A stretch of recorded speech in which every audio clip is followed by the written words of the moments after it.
Welcome to The Gap, where it's our mission to bridge the gap between training and on-field performance. I'm Brett Hart, owner of Hitman Performance. And I'm Dan Labadia, the owner of Jacked Javelin. Hope you guys enjoy the show. All right, so in this episode of The Gap, we're going to be talking about how we got into coaching. So essentially, what our coaching origin stories are. Brett, how did you get into coaching? Oh, this is a loaded question right off the bat. So I think we'll go back and forth of different arcs. I think that's the best way we can go about having this conversation, because what initially got me started was I played baseball growing up, played basketball. That was pretty much it. Those are my two favorite sports. Different seasons, really wanted to get better. Around 11, 12 years old, my dad showed me the Rocky movies. Really loved Rocky, wanted to train like that, see the fight scenes. Him and Apollo training, and the third one is one of my favorites. Either that one or Rocky IV fighting the Russian. Those two are just interchangeable, and I go back and forth between the two, deciding which one's my favorite. And I really wanted to start doing stuff like that, like doing push-ups, pull-ups, sit-ups, like classic bro bodybuilding, old school meathead stuff. And it just so happens one of my dad's friends had a gym near my house, and I started training with him around 12, and eventually worked for him when I turned 16, but that'll be later when we talk about it. But what really got me into it was that first taste of that initial Rocky movie hit, seeing the training style, seeing them just getting rewarded for working hard. So Rocky won all of his fights because he just outworked his opponent. He went the distance against Apollo. He learned a completely different training style under Apollo in the third one, and he was up against insurmountable odds in the fourth one, going up against the Russian, who was doing all the Soviet training techniques, steroids, the whole nine. And Rocky's doing this old school style of grit, hard work, determination, resilience, all these skills that were impressed upon me at a very young age, and I think which just shaped me and formed me to how I am today and how I approach certain things. And I think having to dial it back at times within my life to feel like figure that stuff out, which is a whole different battle. But learning what hard work truly is through physical preparation and physical means of doing your push-ups every single day, doing your squats every single day, sprints, mile runs, pull-ups, chin-ups, dead hangs, doing all that stuff, and getting into the weight room side of things of starting off with bodybuilding, bro split, old school stuff. I don't even know what to even categorize it under, because it was just such a makeshift throw together. I just know it was a hard-working workout. So it was like my version of CrossFit, probably. I was just doing whatever I wanted that day, that if it felt difficult, I know I did something. And I would say that would probably be my very first initial jump into the world of strength conditioning and sports performance, and opened up a huge can of worms, which has made me do what I do today. Yeah, I mean, I would say my situation is a little bit similar, but also a little bit different. What I think, just hearing you talk, I'm hearing the connection of, or I guess the difference between me being the youngest in my family and the youngest out of my 5 cousins on my dad's side, and then you being, as from what I know, obviously you're the oldest sibling. So it's always interesting to me to see how you get into things when you're the oldest versus the middle versus the youngest. And I think that that's awesome that you got into that at a young age, because I feel like a lot of the people that I know that are maybe the oldest in their family, they might not get into the training side as quick, right? Because if your older brother or older sibling is training and trying to go play a college sport, then when you're younger, you're going to see that, and you're probably going to start a little bit earlier, which is why typically a lot of times the youngest is the best athlete in the family in many such cases. And so for me, I had an older cousin that played Division I volleyball at Yale, and then I had an older sister that played she played Division I softball at Yale, and I had an older sister that played Division III volleyball at a school in Massachusetts. So from a young age, I was able to see like what they were doing in preparation to get ready for their college sport, and I was still in middle school at the time. So I had always been into sports growing up, playing baseball, basketball, football, and then was into working out like push-ups and sit-ups and stuff like that. But when I was in the 7th, 8th grade is when I started lifting weights and going to a gym in my hometown, and just really fell in love with everything about it, fell in love with the culture, fell in love with going to work out after school, after practice. I'd have a full day of school, full day of practice, and then still want to go to the gym at night and just chase these goals and just see myself get better. And I fell in love with getting like for example, that year I turned 13, like I asked for a tub of protein powder for my birthday. That was like my, my intra phase into it. And then getting into high school, I definitely continued to do more and more of this, the weightlifting side, being on the football team and having that be a part of it, what we did with the school. But I always wanted to do more than what just the football team was doing, because I always wanted to try to outwork everyone. And so that's when I actually gained 30 pounds a year for 3 years in a row. Damn. In high school. Need that Jenny Craig. Yeah. So, I mean, I did fluctuate a little bit, right? So I went from, 5'9", 135 at the end of 8th grade to then 6 feet, 165. So that was a good amount of growth there. Then I went from like 6 feet to 6'3", and I went from 165 to like 195 there. But then during that sophomore football season, I lost weight, got down to 185, went up to 205 for my junior season. And then after my junior season, I got up to 225 for my senior year. And that's my current weight now is 6'3", 225. Different body composition now, however. Lean. I had a little bit more time to, ease into my body now and learn more of the nutrition side of things. But yeah, that's just how it started, was for me just seeing my older sister and older cousin be a part of club teams and AAU teams and doing the training and the weightlifting and the, working with a speed coach and stuff like that. So then that's what I ended up doing when I was in high school too. But before I did that, I started just lifting weights at my local gym in the middle school. I think something that was a very important lesson for me to learn early on, which I get away from, and I'm sure other coaches get away from, and we've talked about it before, like the smarter you get, the harder it is to work hard, like just to do it. So something that I think helped with the Rocky cutscene, and for those of you who don't know, my dad was pretty serious and strict. Again, oldest son, only son, and telling him I want to be the best at baseball, like that is my sport, I want to be the best.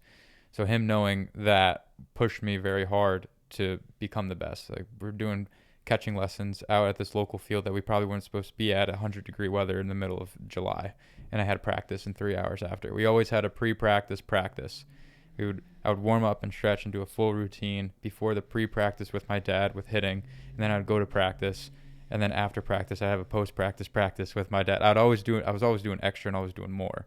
And so that was something that I learned, is just putting in the work was something that I was just really good at. I wasn't the best at baseball. It helped get me there, and I think that's where we talked about early specialization and everything. Baseball I kind of fell out of love with, but what I didn't fall out of love with was just the work. Like the strength conditioning side of things is what really motivated me and wanted me to get into it more, because I saw the results, and just not from even a physical standpoint, from how I was approaching like my mental side of things and being able to just be a little bit more confident, being able to do things that I felt confident in, just being able to speak a little bit more clearly. Don't think I would ever be able to do what I do now on social media or podcasting if I didn't go through that. I didn't have those skills then, but the work was still there. And I can apply that to learning how to public speak, learning how to make Instagram posts, learning how to edit a podcast, learning how to set up a podcast studio. Like all those things stem from those initial Rocky movies and what my dad put me through, being his only son, and with his dad being a World War II military vet, 2 Purple Hearts. Like that's what he grew up with. And that was kind of just pushed down on me. And so that's really got me into it, and always having the idea of wanting more in terms of understanding the why behind certain strength conditioning modalities, the training, what's the optimal way. I was always searching for like the right, best way. And that's what's got me down the pursuit of various rabbit holes. Yeah, I mean, I think what you said about learning is so important, that you need to have the context to understand what you're actually learning. I talked about this with a family member a couple of days ago, of how when you learn something, if you just learn it and then you learn only a little bit and then you just stop learning about it and then you never do anything with that information, or you never go out and experiment with that information, you're almost going to learn to a point of confusion where you just don't truly understand it yet. But I think the difference between me and you and a lot of other people out there will be, we will learn something and we'll learn enough of it, right? So if we read one article, we're not just reading that one article and then bouncing. We're reading then 2 more articles about it, and then we're watching a YouTube video on it, and then you're listening to a podcast on it. And then you're like, all right, say the topic is, for example, just periodization, right? Say that's the first time you ever learned it, right? You read 3 articles on it, you watch a YouTube video, listen to a podcast on it, and then you go and do 3 months of trying to do, say progressive overload to simulate that periodization and what you learned. And then so now you have that information in form of listening, watching, reading, but then now actually doing. And that's where you're able to learn and truly comprehend what you're learning, rather than just, hey, I learned a little bit about this one little thing and I don't truly understand it yet. And I think that, and we see that all the time as career strength coaches or coaches in general, where people might go to a workshop. It's cool, but then you have to actually like come back and apply it with your athletes and self-reflect and see, look at the data, look at the progress, look at the injuries that happened over that year, see where you need to adjust and move on from there. And that's why I think I've had a lot of success in what I've done, is because since we're talking about our origin story, like I went to college and studied history. I was going to be a history teacher and coach track and football after school. And then I was hoping by the time I was 40, I would be able to move up to an athletic director, because I always liked that idea of having business and having sports intertwined. Then we'll get into it a little bit later, but then at 24, when I started Jacked Javelin, I realized, I could actually start my start my passion of business and sports a lot earlier if I just start my own business, rather than waiting till I'm 40 and trying to work up the chain. And so that's the thing, is that you have to be able to learn about it and read about it and whatever to learn the actual information, but then actually apply it to see how things transcend in real life. And using yourself as your own test subject has been a huge part of it for me, because when I went through that hypertrophy phase, and then I went through like the time where I worked up to a 5-minute split squat isometric, then I had the process of getting up to a 315 bench, right? So it's like I learned all that stuff, and then I actually went through and did it, right? Then I went through, obviously, like having Tommy John surgery is another big one, and going through the mobility stuff, and then the speed stuff and the plyometrics. And so that was a big thing for me, was I always was learning about it either through hiring a private coach or online, reading articles and watching YouTube videos and stuff. But it wasn't just that, all right, I'm watching this and then that's it. It's like you watch it and then you actually go do it. So that's been a huge part of what's led to, I think, both of our successes, using ourselves as your own test subject. And that's the part of the information piece that we have, is I was never somebody that just did something just to do it. I always had a reason for why I thought what I was doing was right. And then whether that was right or wrong, I would always self-reflect and adjust from there. So that's kind of what allowed me to start thinking, like, I think I have a pretty good sense of how to be a good coach, because I was always that forward thinker, but I was never afraid to admit that I didn't have the answers, and never afraid to admit when I was wrong. Dude, something that you just reminded me of just going out and doing it. Until I got into sophomore year of college, maybe junior year even, I never followed a program. I was just freestyling, like every lift. I was working out 4 to 6 times every week, and it was upper lower. I always split the two. Wednesday was mobility, some type of movement and abs usually, and it was upper lower. And one upper body day was dumbbell bench, one upper body day was barbell bench, one lower day was squat, the other one was deadlift. That's all I knew. Everything else was whatever I was feeling that day. And for me, I would steal random overtime athlete workouts just on YouTube. I'd watch those. I would watch those all the time and just write them down and then go do them. And then completely randomized though. I didn't periodize anything. There was no program. Like I was the program. Like we joke about that before, but literally from 14 to 20, like I was freestyling everything, and I was doing everything on my own because I was just applying what I was learning. Like I was learning about Zach DeCant stuff. I was learning about Mike Boyle stuff. or Dakin. I think we learned that that's how he actually pronounced his name. Mike Boyle stuff, Cressy stuff, freaking Kai Green, the power lifter, bodybuilder. I was doing bodybuilding stuff. I was doing 10 sets of 10 squat. I was doing all this random stuff. Terrible in terms of just helping traditional sports performance. Like, I'm completely aware of that. But I was just not afraid to go in and just apply what I learned and then do it and then go all in on it.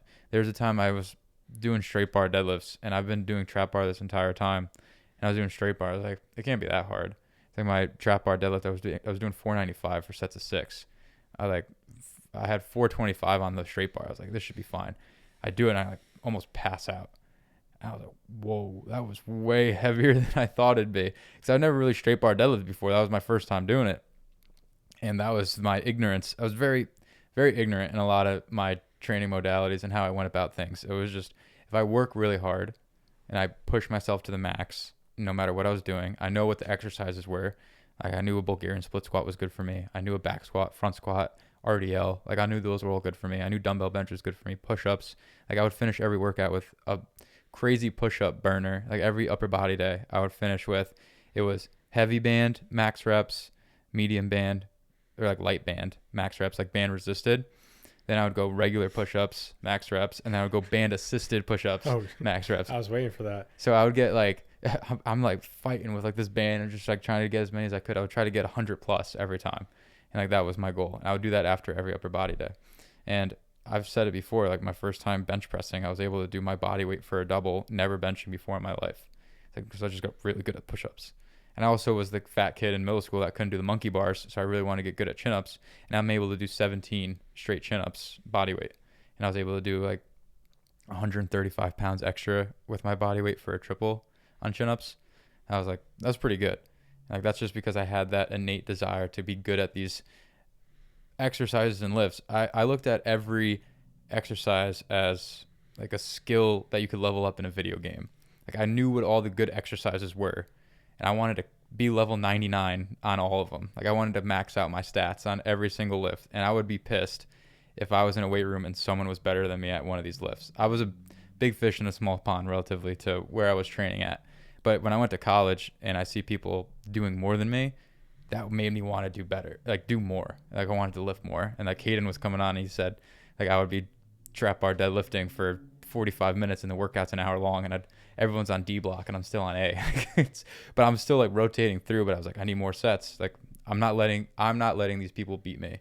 And that was more of a selfish, egotistical style that I've definitely gotten away from. But again, like, I wouldn't have learned that if I didn't go through it. And that's just who I was. My identity was so intertwined with the training and the lifting that I just wanted to be the best at it. I didn't care. I wanted to be the best at baseball, to be honest. Like, I just wanted to know people weren't going to work harder than me. And like, I think that just applied to coaching as well. And the podcast and the business side of things is like, I think I've calmed down a little bit. I think that's what kind of happens. You go through that sprint early on. You kind of just, you can relax a little bit. But I want to be known as someone that just works really hard. And I think that's what athletes need more of to get in tune with. Is just, you see people where they're at now. Like, you need to see what they did to get there. Like, model the rise, not who they are now. Yeah, exactly. And I think for me, I was kind of the opposite, where with high school football, we were always following a program. Then I got to college track and field, and we were always following a program. And then when I had Tommy John surgery and I hired my private coach, I was following a program. And then I think when I got out of college and started working, I kind of got burnt out from following programs, because I'd been following programs for like 8 years straight. And then now I was responsible for writing so many programs for other people that the last couple of years I've just found enjoyment in trying to just train and just, follow a structure of, whether it's 2 upper, 2 lower, and some mobility and sprints and jumps scattered throughout. But then I feel like I see myself now almost finding like I want that structure back now, because it's been about 2-3 years, and I feel like I'm starting to miss that feeling of chasing like that certain goal.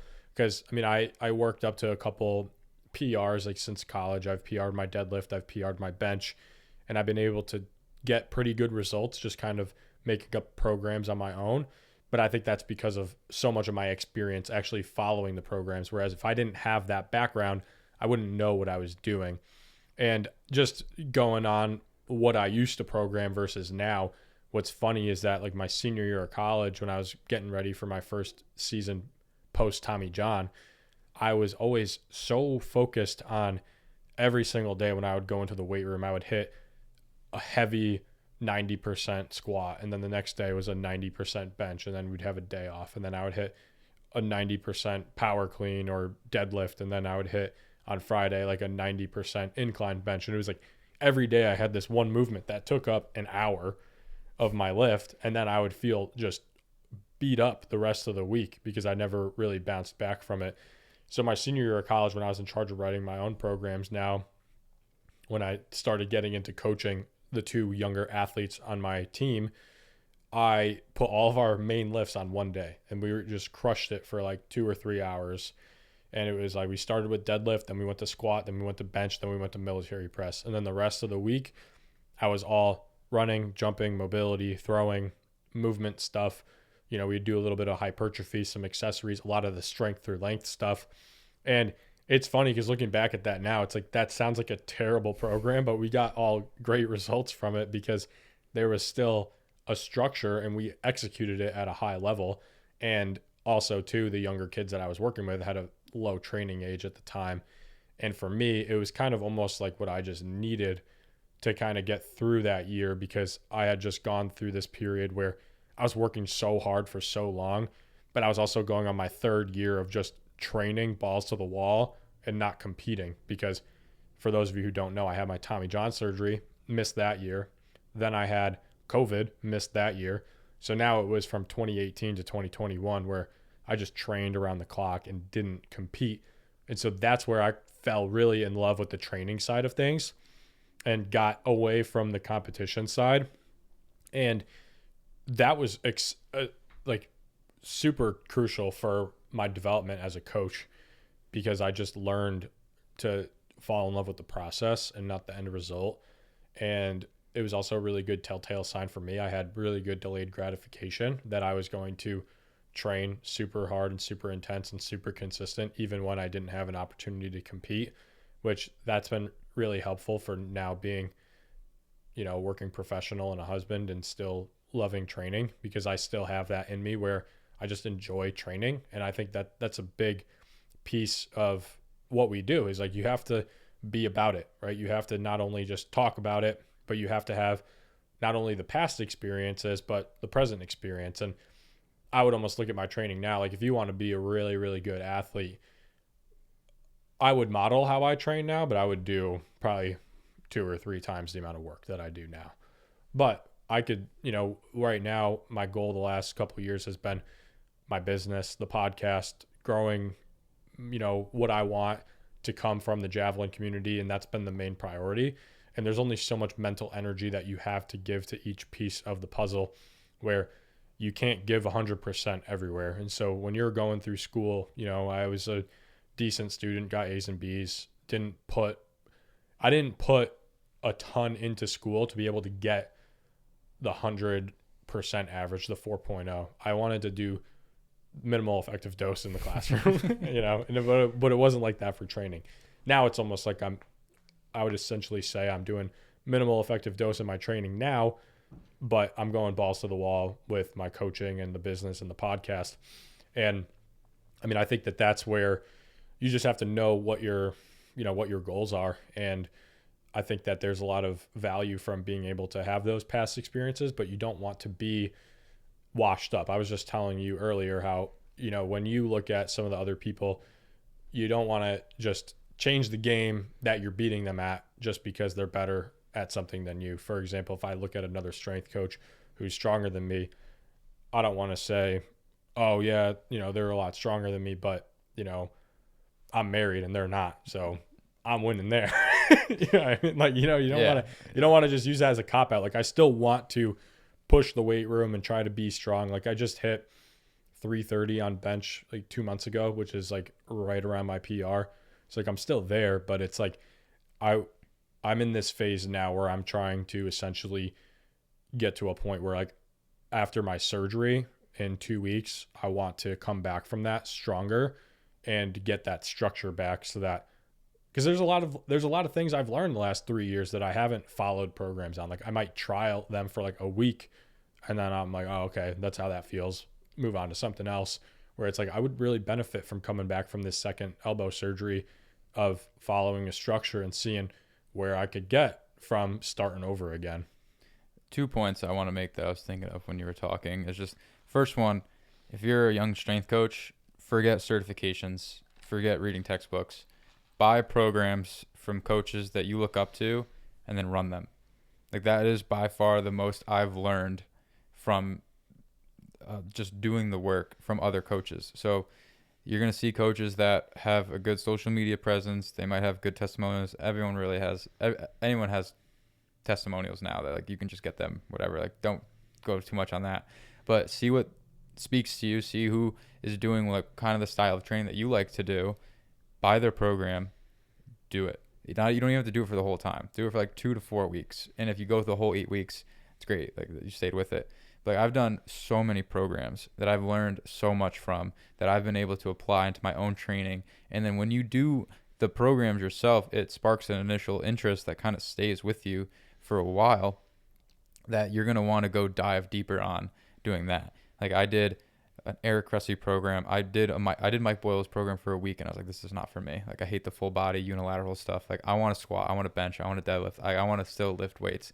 Like I did a conjugate program. I did Mass 2 by Pat Davidson. Smashing your hand into the car door. I ran my hand over in the car door, backed it up and ran it over again, over and over again. That analogy, Boyle, you're not going to get me with that one because my hand's just decapitated at this point. But so Mass 2 Pat Davidson was the hardest program I've ever done. Like it told me pretty much how not to program. But what was in there was French Contrast Day by Cal Dietz, which got me interested in triphasic. So that planted a seed with that stuff. Like that made me want to learn more, but the program was fucking brutal. If you ever did Mass 2 by Pat Davidson, you know that it's the hardest program you'll ever do. And I got halfway. I made 8 weeks, 16-week program. Hardest one by far. Like bar none. But then I did Austin Yoakum program for 3 weeks. I did Rowertel. I did Haas 1.0. I did a speed and jump program for a week, just doing the plyo stuff, which gave me a little more insight on like how to program the plyos and sprints. I did a Haas 2.0 for 14 to 15 weeks out of the 20. I did Haas, this initial one, maybe 3 times now. Hypertrophy clusters by Jake Tura, like learning the clusters method, doing the 8x5, 10x4, 12x3. His vertical jump protocol, which is again French contrast, planting the seed of triphasic training and making me interested in how can I actually really explode my vertical jump. Like I was barely getting 27 and a half in college. Now I'm out of college and I can approach jump 40. I like using the principles that I learned from that book, doing the French contrast, the eccentric training with the bands, band assisted jumps, dumbbell jumps, the whole cluster set on how to train vertical power. And then those different programs all planted the seed to make me want to do the lock and read Operation Athlete, where I'm sprinting 3 times a week. I'm learning that sprinting under fatigue isn't the worst thing in the world. Like it's not optimal, but I'm still able to sprint with somewhat close times with sore hamstrings. Before I would never do that. It's like, but I'm just following the program. I'm a little sore, but I can still sprint. It's like that's giving me the mindset. It's like, oh, maybe athletes are capable of doing more, even if they feel a little sore or beat down. They could do more. It's like just because soreness isn't a great indicator of should I just take it completely easy today. It's like if you get your central nervous system firing and you're warmed up, like you're still able to hit the outputs. But then I hit his Racehorse 1 program, Racehorse 2 program, like really diving into the speed and the full triphasic route of all that performance cycling stuff and rapid line hops, which got me into core fist, which got me into Dan Fichter, which got me into Adam Marcelletta's training with Jay Schroeder. So I would have never gotten into this style of where I'm at now. Then I would say I'm more into the neurological side of things now. If I didn't go through the West Side Barbell, Wilbur Tell, Austin Yoakum, Eric Cressy, Mike Boyle, like I did all the programs. Like I did a lot of them. And what all came back was the Cal Dietz triphasic neurological side of training, fast rate coding, heavy maximal eccentrics, band assisted, band resisted, pogo, plyo jumps, random stuff. There's still some stuff I haven't done that Cal has prescribed I've seen. But I was like, I would have never done that or have that mindset of making me want to have these conversations with people that are more into it now than I am if I didn't go through the fire. And then that was just something that I want to make sure everyone does is find programs that you never know which one will stick. And you don't have to keep everything in there. Like you can do a freaking Joel Seedman one, and if there's one good thing out of the 20 shit things, then you learn something at least. Yeah, and I agree completely with that. And, I would say I hired Kevin Foster from Javelin Anatomy. So he was my private coach when I was in college. So his mobility ability program is huge for me. And he started teaching me about some of the neurological stuff early on too, before I even really knew what it was, just like the long duration isometrics and the, partial range of motion lifts and the fast drop catch lifts and stuff like that. Some of that stuff that he was starting to, get me into early on, like before I even knew what I know now. But just like the rebound bench, like we sent that video to each other last week of like the big pad on the bench and stuff, and how that's like, an explosive movement that you would want to do during the season rather than working on the 8x5 hypertrophy type of bench during the season. So things like that started getting me to think outside the box. And I think that something that you've talked about a lot is like, you need to be inside the box before you get outside the box. You need to understand the essentially the basics, and then from there, once you have the basics down and the context to understand the basic strength stuff, then you can move out and get a little bit more of the more advanced plyometric, triphasic, French contrast type movements there. And a big thing for me is what you said about, taking one little nugget and moving on with it. It was like a big part of what I did when I started the Jacked Javelin business 2 years ago. I flew to 4 different camps that year, right? I went to Jav Fest in Pennsylvania. Technically, I guess I drove to that one. Then I went to the LSU camp for USA Javelin Project. I went to Tom Petronoff in Florida, and then met back up with Kevin Foster and Mike Stein in Florida, because at that point, Kevin had learned like 4 more years of stuff that he had to teach me. That was very helpful for me to learn when I was a little bit older as well. So that's my kind of version of what you went through. Like you went through it with the programs. I went through it with going and seeing the people firsthand and learning from them firsthand, and being like, okay, there's more out there to javelin than what I currently know. And that was a big thing for me, because I don't follow any one of those people 100%, but I picked up a lot from Kevin, and then a couple of different nuggets from each other coach that I had talked to along the way. And there's certain things that me being there in person and seeing it firsthand and thinking about it from a different lens just helped me connect the dots to how I have my own philosophy now. And a lot of times, like what Kevin was teaching me might not have clicked until something that Tom Putskis taught me. And Tom Putskis was at the Olympics twice. So he's coached a lot of Olympians. He's been to the Olympics like 4 times, like twice as an athlete, twice as a coach. It's like there's a lot of experience and a lot of knowledge there. And putting yourself in those rooms with people that are more experienced than you is super, super helpful. And then if you don't have the access to go out and meet them in person like I did, then you can also do the online part like you did, and you still get a ton out of it. And the good thing about the online part is that, like you said, you get this program, and now you can run it for 3 months versus my in-person trip was only a couple of days. So that was really big for me. Just backtracking a little bit back to when I was talking about that first year where we had COVID and I was responsible for coaching the 2 younger athletes on my team. That's how I got into coaching, right? I was getting coached by Kevin, and then I was essentially responsible for coaching the javelin squad at my school with these 2 new freshmen. You fast forward 4 years later, those 2 freshmen both improved 20 meters in the javelin throw, which is a ton for those of you who don't know. They went from basically 205 feet to 277 feet for one of them, and then the other one went from 155 feet to 221 feet. And so with that being said, the guy that went to 277, he broke the Division II national record. We won 2 national championships together, and we went to the Olympic trials as the number 1 seed in 2024. And so that's just my experience as a coach now, is that I've won 2 national championships at the Division II level. I've coached at the Olympic trials.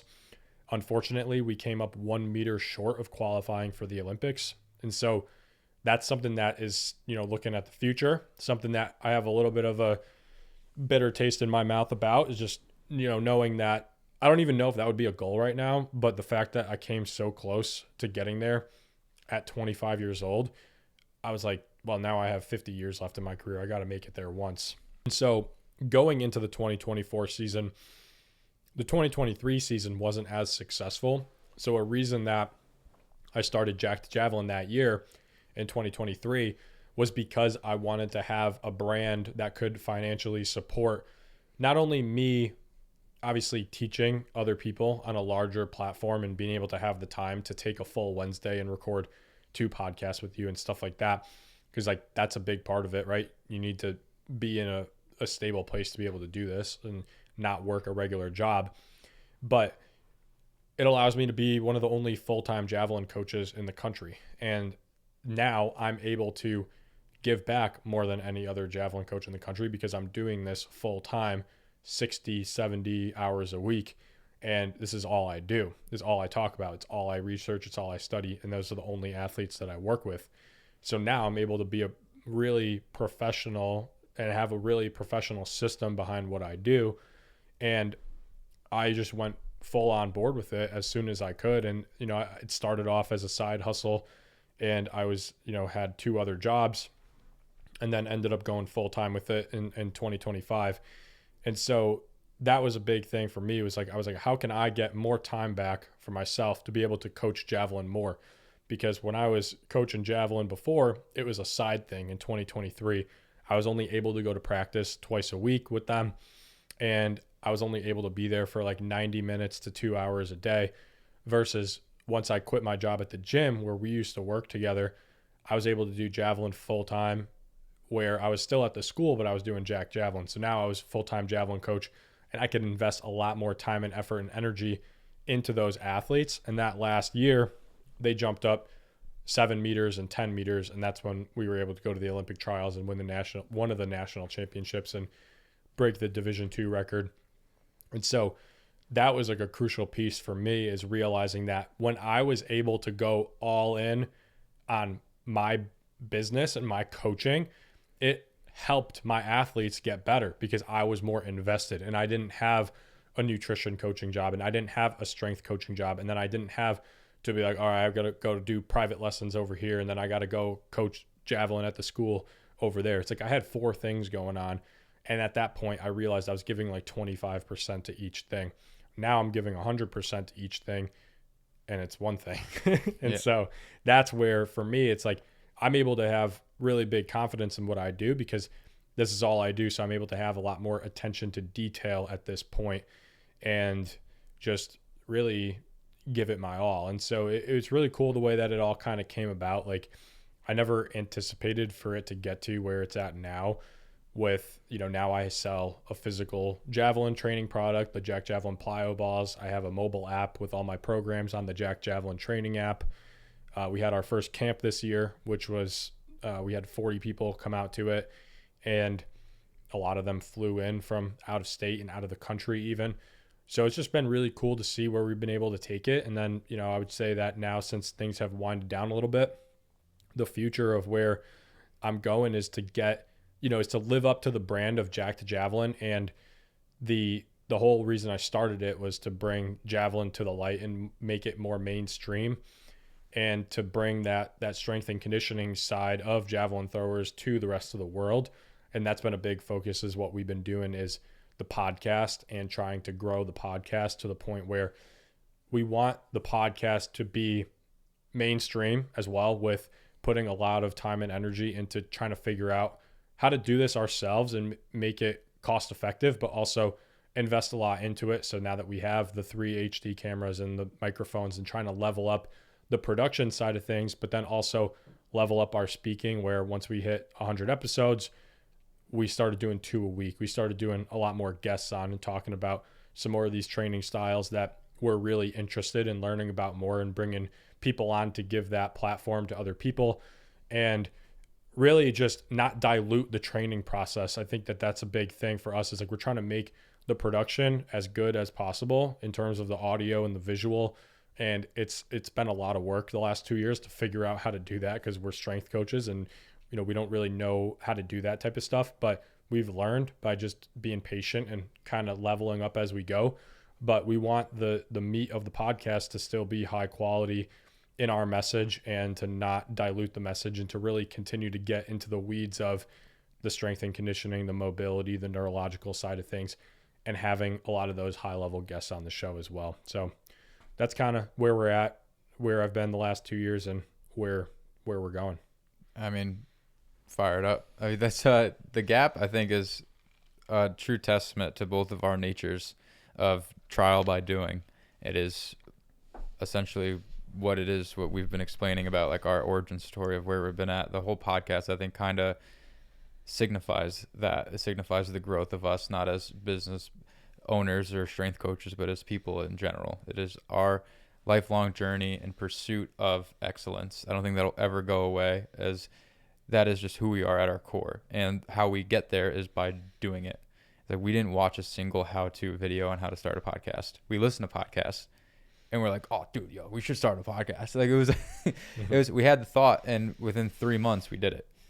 I was like, that was it. Like, we were thinking about doing it, or maybe it was longer. However, we talked a lot about it. Yeah. Well, various reasons for that, but yeah, like, we don't need to get into that. But we're like, we essentially said, F it, let's just do it. Like, we had our room initially was out inside the gazebo outside of my house. It was terrible. You're getting eaten by bugs. It's freezing out. We got tractor trailers driving by. I'm on a busy road. We're using Rode Bluetooth mics. Terrible production. We should see if we still have those somewhere. I don't think we do though. But then it just brought me to one Sunday, just that impulsive, obsessive thought, which is by nature who I am, just wanting the next best thing. I was like, dude, let me just gut out my childhood bedroom and make it a podcast studio. And then we made it happen. And then it took us 100 episodes to, I think, get comfortable enough to invite guests on and to actually spread the message and to give other people a platform. Because granted, the first 100 episodes, I don't think we were really confident in. And that goes to me with coaching. Like, the first 100 programs I written, probably, like, I was like, I don't know if they're that good. Or like the first 100 training sessions you do as a coach, you're not going to have the confidence, like, to go up on stage and speak about what you're doing. The rare cases, natural talents can do that. But from when I started at 16 to 22, like, I was getting paid maybe $180 a month. Like, I was getting around $2 an hour for every training session I was doing. Like, my first ever program I sold was for a bang and a bag of gummy bears. Like, I've made that Instagram post before, but that was legit, like, what I thought myself was worth. And that's probably $6 for an 8-week program. Yeah. Yeah. I mean, I think that what you said is true, is like, we didn't start, obviously, I think we're still a very small show. And I think it's just more of us having that long-term mindset of being like, all right, you're 25, I'm 26. When we started this, it was what, 23 and 24. Oh yeah. And That's so huge. we're 22 and 20, or 23 and 24 when we started this. So yeah, we're 23 and 24 when we started this, and we weren't thinking, oh, we're going to be viral by 25. We're thinking, okay, well, if we get good enough at doing this, then we could just do this for as long as we want to, because we enjoy it. We genuinely enjoy the self-improvement aspect of, like, I've enjoyed listening back to how bad we were and seeing where we're at now. And I still have a long way to go. I would say, hypercritical of myself a lot of times. Yeah, a little bit. And then, but the thing is, it's like, even you look at my YouTube, I did 2 videos a week for 2 years. And so I've gotten, or I still do, but I just hit, like, I think I'm going to be hitting 2 years on my channel in November, which is like next week at the time of this recording. So anyway, I've done 100 YouTube or 200 YouTube videos and now 100 something podcasts. So I was not a naturally good speaker. I don't think I think it's something that I obviously will always have to work at to try to be better, but it starts with the reps. And it's the same thing with the weight room, is that it starts with the reps. Is that, when you're young and you're inexperienced, you're not going to be good at it. And the same thing with us is that we've been able to document the journey and show that, through the first 100 episodes, we did get a lot better. But I'll tell you right now, I would say from episode 95 till now, I think this is 117, but we've done the last, what is that, 20 episodes about? the last 20 episodes we've done now in the last 5 weeks, because we increased the amount of volume we're doing. And I feel like the last 5 weeks, I've made the most amount of progress. I've made more progress in the last 5 weeks, I think, than I did the first year. It's because I had the context to understand how to be a better podcaster from the first 95 episodes. And then now we're getting into a rhythm and doing it more consistently and getting more reps in. And now it's like, okay, well, now from 100 to 200, instead of it taking us 2 more years, it'll take us 1 year, because we're doubling the amount of volume we've done. So we will get better faster. So I just think that there's a lot of cool, when you start getting into the volume game of like, all right, how have we gotten better? You start being able to make those connections into other areas of your life.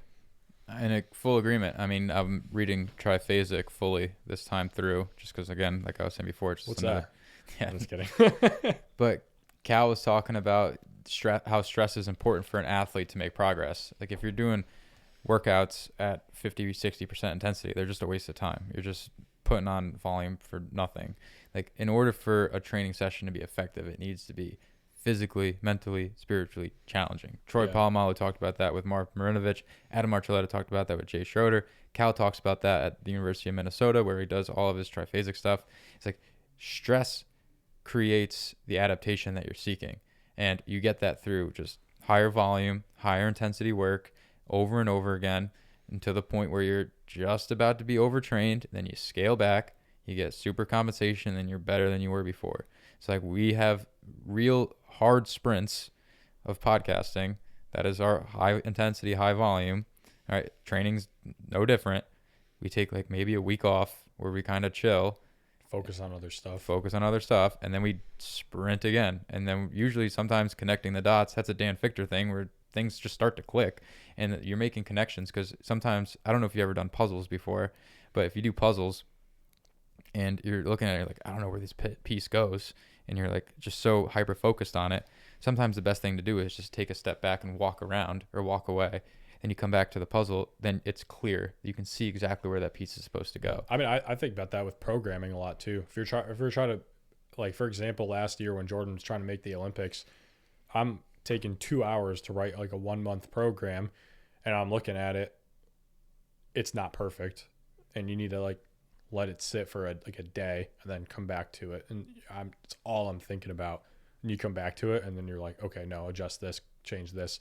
Oh, 2 years ago, we took out the bench press too early and he peaked early, right? So we're going to leave it in a little bit longer this year and whatever, right? So that was actually, you start making those connections. And I think the conversation flow is the same thing of when, you're talking to a guest, and then you did that last week where you remembered a question that I asked a previous guest, and then you stole it from me, and then you asked that guest it, and he was like, damn, that's a great question. And you're like, yeah, I stole it from Dan. And it's like, but it's like the more I listen to you podcast, the more I actually learn from you, and then you learn from me as well. And then we have more guests on and we learn from them. And then you start putting the pieces together. And then, that's where, you just see a lot of that. But it's like, that doesn't happen without the self-reflection piece, where same thing with your training. If you're constantly just training and you're getting hurt, and then you don't learn your lesson, or you're training and you're not throwing any harder, or you're not throwing any further, or you're not sprinting any faster, then you're like, all right, well, now something's wrong in the weight room. So you always got to have that high volume workload to be able to have the context to actually see the progress and to understand what you're trying to do. But you have to have that feedback loop of the self-reflection to be able to actually make those changes and then think back like, oh yeah, I remember last time I got hurt, I did this time I'm going to adjust at this point so I avoid going past my red line and whatnot. The ego gets in the way of it a lot too. It's like, just for going back to early, like how we used to train, like 18, I always thought I knew everything. I was like, I tried to program for myself, do everything myself, because in my head I was the best. And then we've talked about that on the Dunning-Kruger podcast, is just the more you learn, the less you know. Like the more you learn, the more you know. Whatever I said, I forgot what I said. I posted about it on Instagram today, so you can look at it. Yeah. It's just, well, when you learn something for the first time, you go from knowing nothing about that to knowing something about it. So you now went up 100% in your knowledge in that area.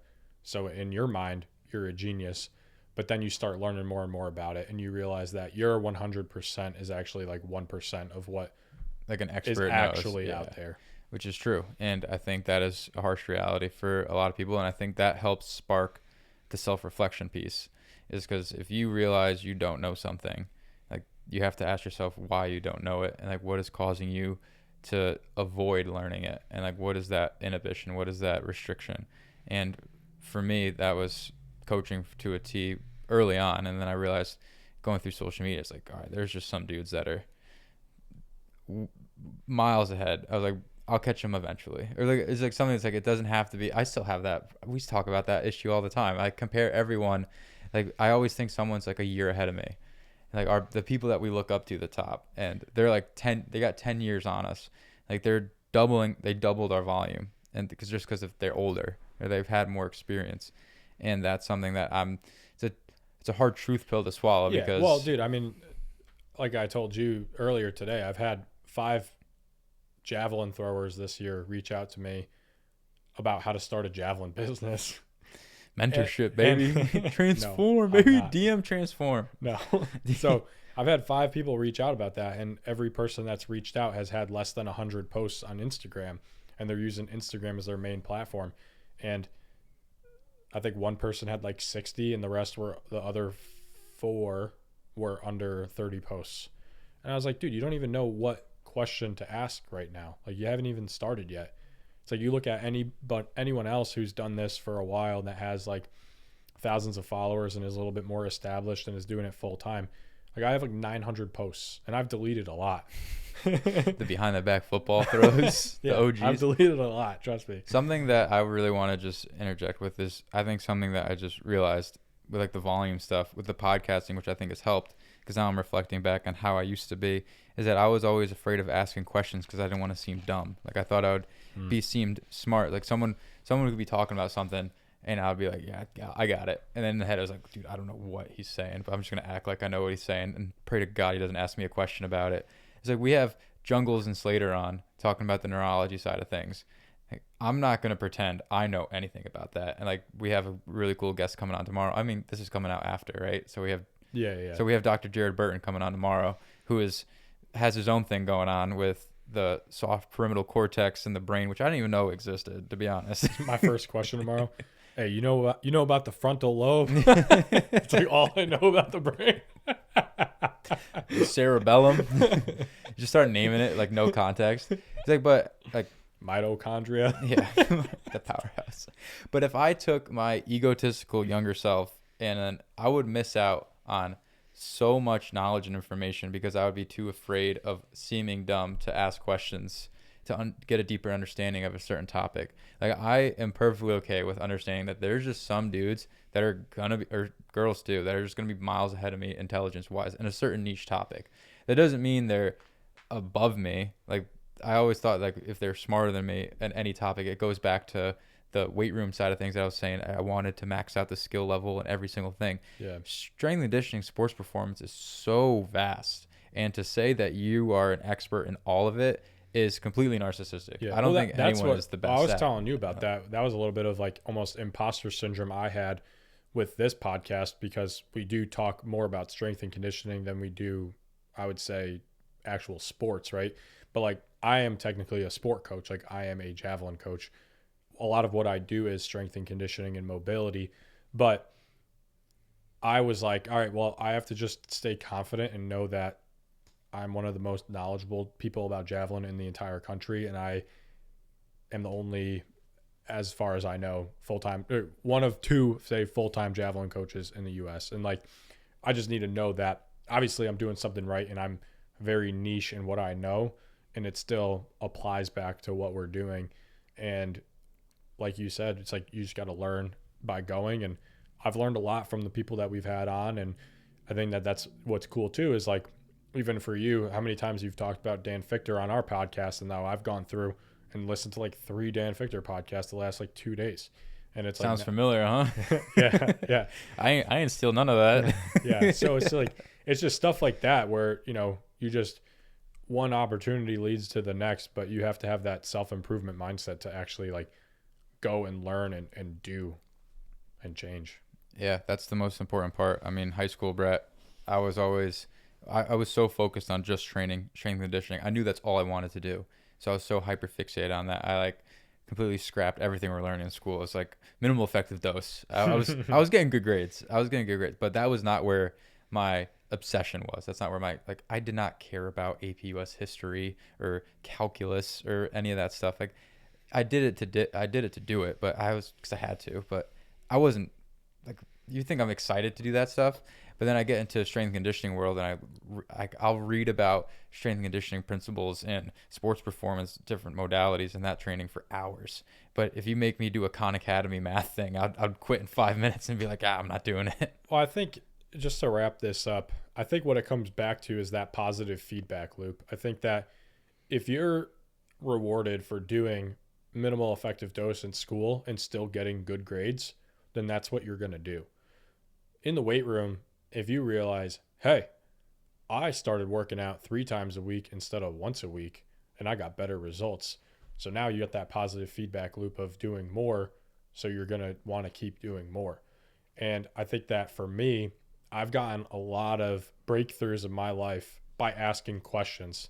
And I remember when I was a freshman in college, I got nominated to be on one of the peer mentor leadership board for our school, which I thought I was not qualified to be on. But they were like, you know what? You're great at communicating. You're not afraid to shy away from the hard conversations, and you ask really good questions. And that was just me being genuine and wanting to learn and wanting to be better, because I definitely started taking school more serious when I got to college. But I have been rewarded for asking questions, and goes back to 2 years ago when I went on those trips to learn from those javelin coaches, is that I could have had a mindset where I'm like, oh, I have more Instagram followers than you, and I'm 24 and I just coached a guy that threw 74 meters. So what do you have to teach me? But no, I went in with a very curious, open mind and asked a lot of questions, and even getting to the point where I had access to go talk to Olympians and meet them and have them come to our camp. Don't even worry about paying for it. It's like those connections I was able to make were because I had conversations with people and I asked a lot of questions. So I had been rewarded for that a lot the last 8 years since I was a freshman in college. And that's where for me, I'm just like, all right, well, the more questions I ask, then the better I'll be, because it opens opportunities up. I think that's important for people to know, is that don't be afraid to ask questions. Don't be afraid to look dumb or stupid, because everyone is. Everyone's idiots all the way up to the top, baby. There we go. Thanks for tuning in. And if you enjoyed it, please leave a 5-star rating and review and share the show, because the only way that this show grows is if you like it, share it, and tell your friends and family about it. New episode every Monday.